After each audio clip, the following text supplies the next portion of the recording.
First ஒரு ஸ்ட்ரக்சரை வந்து புரிஞ்சுக்க கற்றுக்குங்க. நீங்கள் வந்து பை எடுக்கணும், செல் எடுக்கணும் அப்படின்றதுக்கு முன்னாடி இப்போ ஃபார் எக்ஸாம்பிள் இப்போ வந்து ஒரு செல்லிங்க்கான ஒரு எக்ஸாம்பிள் எடுத்துக்கிறேன். நீங்கள் செல்லிங் பண்ணணும் அப்படின்னா நிறைய பேர் பாட்டமை தேடுறாங்க. ஒன்று பாட்டமை தேடுறாங்க, இல்லைன்னா ரொம்ப அடியில் தேடுறாங்க. இதில் வந்து நீங்கள் என்ன பண்ணணும் அப்படின்னா ஒரு செல்லிங் பண்ண சொல்லும் அதனுடைய புல் பேக், அதாவது ஒரு ரீட்ரெஸ்மெண்ட்டை நீங்கள் தேடணும்.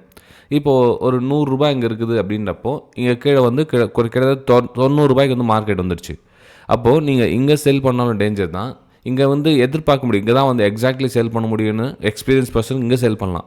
இல்லை நீங்கள் என்ன பண்ணலான்னா ஒரு ரீடெஸ்ட்மெண்ட்காக வெயிட் பண்ணலாம். இப்போ 90 வந்துருச்சு, 90 வந்து கொஞ்சம் டீப் வருது இல்லையா? ஸோ இதை எப்படி சார் கண்டுபிடிக்கிறது நம்ம அப்படின்னா இங்கேருந்து நம்ம ஃபெபினாக்கி ரீடெஸ்ட்மெண்ட் டூலில் போட்டு பார்க்கலாம். அப்போது எங்கே ஒரு 50% கிட்டே உங்களுக்கு ரீடெஸ்ட்மெண்ட் ஆகிடுச்சு அப்படின்னா நீங்கள் வந்து அதை வந்து ஓரளவுக்கு நீங்கள் ஓகே இது வந்து செல்லிங்கான ஒரு ரிஜெக்ஷன் பாயிண்ட்டு நம்ம இந்த இடத்துல எடுத்துக்கலாம், இந்த பக்கம் 50% வருது அப்படின்னு இங்கே எடுத்துக்கலாம். வெரி சிம்பிள் தான். ஓகே ஃப்ரெண்ட்ஸ், இந்த மாதிரி குட்டி குட்டி தகவல்கள் தேவைப்பட்டால் சேனலை சப்ஸ்கிரைப் பண்ணி பெல் ஐக்கானை கிளிக் பண்ணி வச்சுங்க. உங்களுக்கு நிறைய இது மாதிரி வந்துகிட்டே இருக்கும்.